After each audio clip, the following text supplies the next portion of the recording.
Okay, so we're going to finish chapter 8 today on factoring expressions and solving by factoring. And this is section 8.7, solving applications by factoring. So basically we have a lot of application problems and we're just going to look at how to solve each one of them. And I'll have two sets. I'll have the original lecture and then I'll have a second set of extra examples. So here, the product of two positive integer numbers is 50 and the sum of the same two numbers is 15.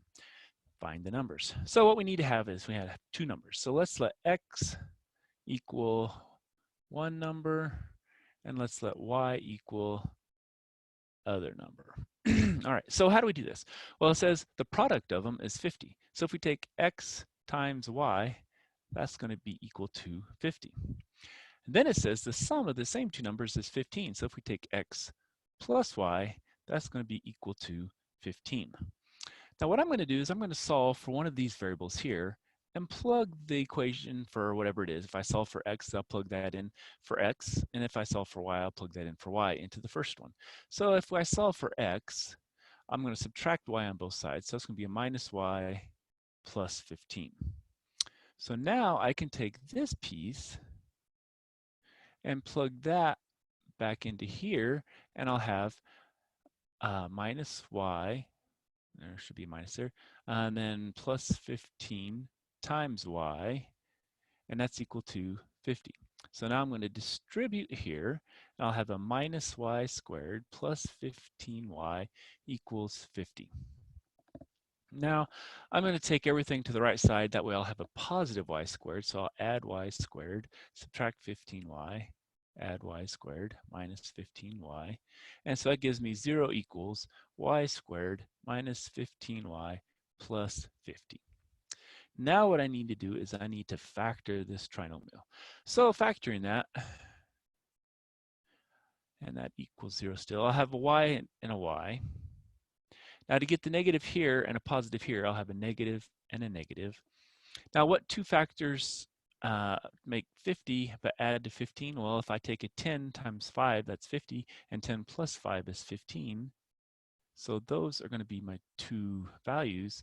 Now I set each of these factors equal to 0, so I get y minus 10 equals 0 and y minus 5 equals 0. So here y equals 10 and here y equals 5. And so if I have y equals 10 and plug that in here, I get x equals 5. If I plug 5 in here and solve, then I get x equals 10. So my two numbers are 5 and 10. Okay, and it doesn't matter which one's first, which one's second. It's just the sum of them is going to be 15 and the product is going to be 50. And so my two numbers are 5 and 10. All right, so it's the same kind of problem except different numbers here. So it says the product of two positive integers is 18 and the sum is 11. So again, let's let x equal one number and let's let y equal other number. And it doesn't matter which is which. And so the product of them is 18. So x times y is equal to 18. And the sum is going to be 11. So x plus y equals 11. So let's say we solve for x again. And so x is equal to, that means I'll subtract y from both sides. And so then that number, or this expression, is going to be replacing the x here. So I'm going to say, okay, now I have minus y plus 11 times y equals 18. Now I have to distribute here, so I have a negative y squared plus 11y equals 18.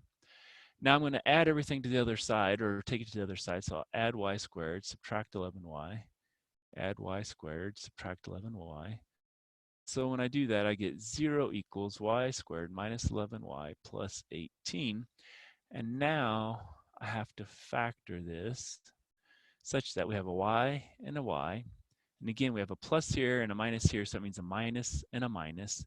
And two numbers that multiply to 18 but add to 11. Well, 9 times 2 is 18, and 9 plus 2 is 11. So 9 and 2. Now I can set each of these factors equal to 0 using the 0 product rule. So I have y minus 9 equals 0 and y minus 2 equals 0. So we get y equals 9, or we get y equals 2. If y is 9, then we get x is equal to 2. And if we have y equals 2, x is equal to 9. So the two numbers are 2 and 9. And again, doesn't matter which one's first, which one's second. It doesn't say the first one is this, second one is that. It's just the product of two of them is 18, and the sum is 11.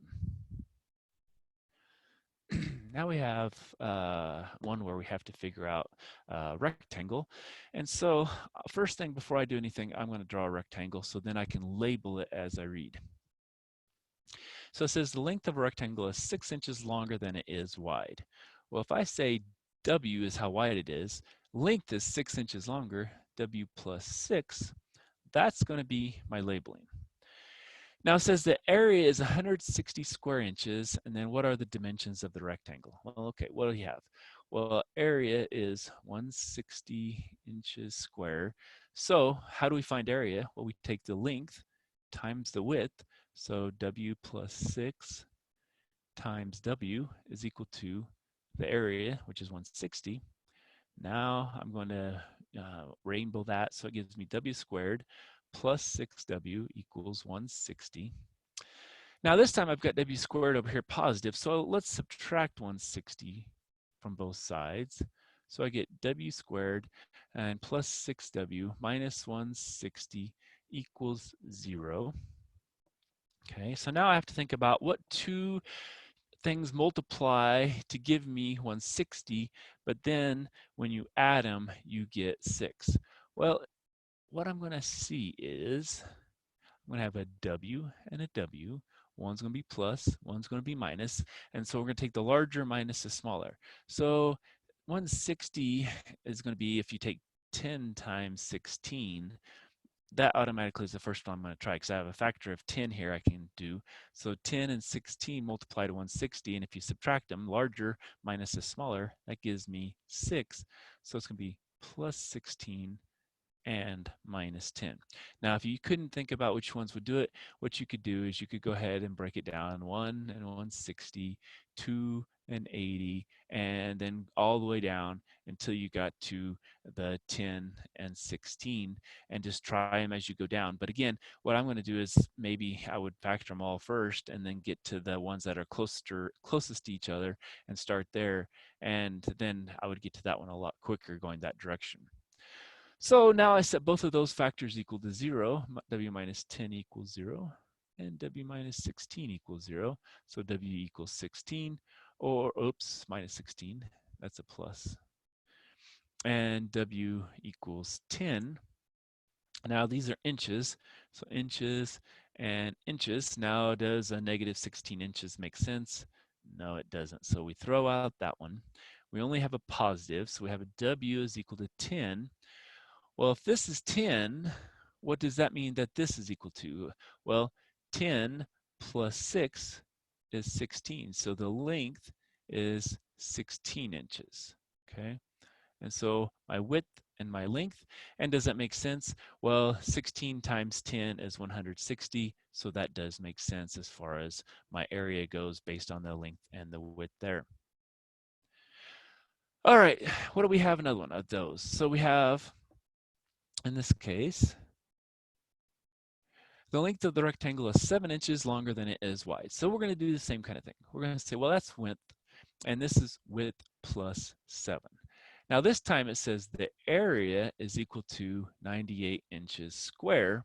So what we have to do is we have to take the length times the width is equal to the area. So W plus 7 times W equals 98. Multiply that, so it's W squared plus 7W equals 98. Now I'll get the 98 over to the left side. And so W squared plus 7W minus 98 equals 0. Now I have to think of two factors of 98 that when you add and subtract are going to equal to 7. Okay. Well, this is another one where, multiplying out is going to maybe be the way to go. So, you have your 1 and 98, and then you have your 2, and so on. And you're going to work your way down. And you're going to find out that eventually you're going to find 7 and 14. And a reason why I choose 7 is because one of them is going to be 7. And if we recall the last problem, when one of them was 6 inches larger, then there was a 6 in one of the problems. And so then I would kind of choose from there and I would work my way down. And so this one I'm going to try 7. And so let's see here. What do I have? Where we have my pin here? 7. Well, 7 goes into 98 how many times? Well, that's 1, 28, and 14. So 7 and 14. So I'm going to go all the way down to 7 and 14 because that's going to be kind of down at the bottom towards the middle ones. And the only other thing would be 14 and 7. So that's as far as down as I can go. And so that's going to be, which one's going to be positive, the larger. So that's going to be 14. The smaller is 7. Now if I multiply that, that's 14W minus 7W is 7. 14 times 7 is 98. It's negative. And so that looks to be my two factors that I'm going to use. And again, you could go through all of these, but when you get down, really, you're looking for the two that multiply to 98, and when you subtract them, you get 7, and so that's the key there. And so W minus 7 equals 0, so W equals a negative 14, or W equals 7. Well, again, we can't have negative distances, so that means our width is 7 inches, and so our length is 7 plus 7, or 14 inches. So that's my length, and my width is the 7. Okay, and so this one I just kind of used the 7 kind of to see a divisor, and that's kind of the first one I tried, and that was the closest to the center, and that's also the one that works as well. So this one, we're only changing the 60 as far as the square inches.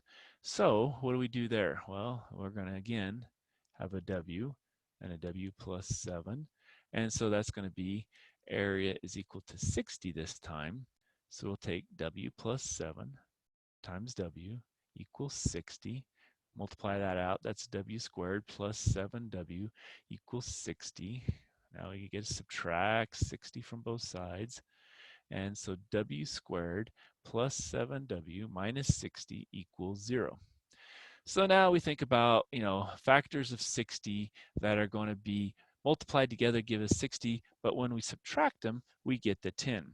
Well, if you remember, there's one that is 5 and 12. 5 times 12 is 60. Now, if we go any more, there we have 6 times 10. That's going to be closer to each other, but that difference isn't there. And so that would be my first guess. It didn't work, then I would start going that direction. And 5 and 12, the difference is 7. So I'm going to have W plus 12, W minus 7 equals 0. So then I get W plus 12 equals 0, and W minus 7 equals 0. And W equals a negative 12 when I take that to the other side, and W equals 7 when I take that to the other side. Well, that's going to be my width because it's positive. We can't have a negative width, so that's out. And now I have 7 plus 7, so that's going to be, what did I do here? 7, yeah, okay. I wrote down the wrong numbers here. 5 and 12, not 7 and 12. Haha, that's what I did. So let's go erase that. And it's like, wait, this doesn't work.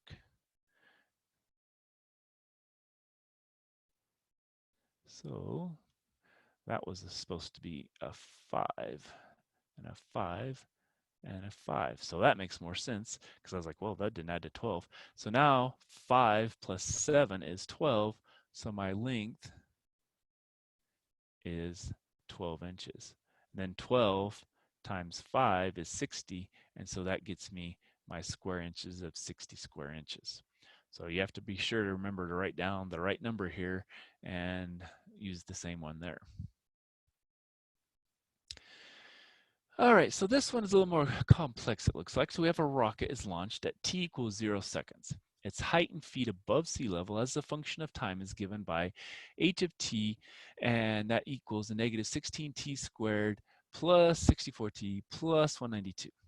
Now I ask, when does the rocket hit the ground after it is launched?